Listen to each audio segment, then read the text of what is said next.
Hello friends, welcome to Mira's Little World.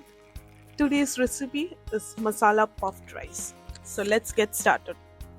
Add 2 chopped chilies, 1 chopped onion, half a chopped cucumber. Now add 1 medium-sized boiled potato. It can be smashed or chopped. You can refrigerate boiled potatoes and store it. Keep it out for 30 minutes to normalize prior to cooking. Now add 1 small chopped tomato. Squeeze fresh lemon juice about 2 teaspoons for a tangy flavor for the masala puffed rice. Now let's add the olive oil around 1 tablespoon, or you can use any healthy oil like for the mustard or coconut oil. Add 2 teaspoons of chaat masala for the flavor.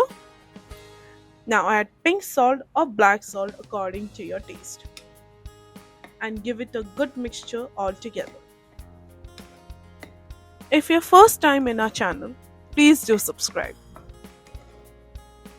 Now let's add the main ingredient, that is the puffed rice, around 50 grams, because we are preparing a mixture for the ratio of serving 2 to 3 people.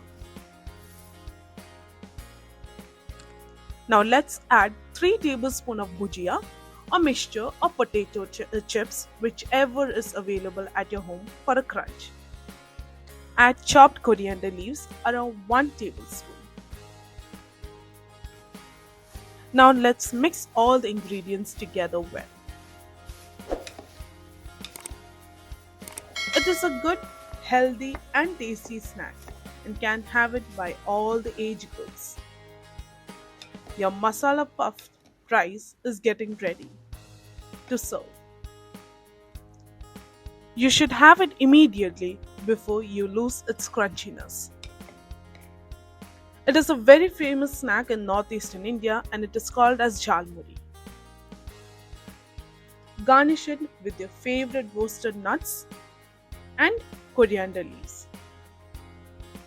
Now enjoy it with your favorite tea or coffee.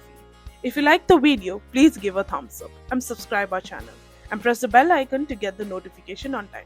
Thank you for watching.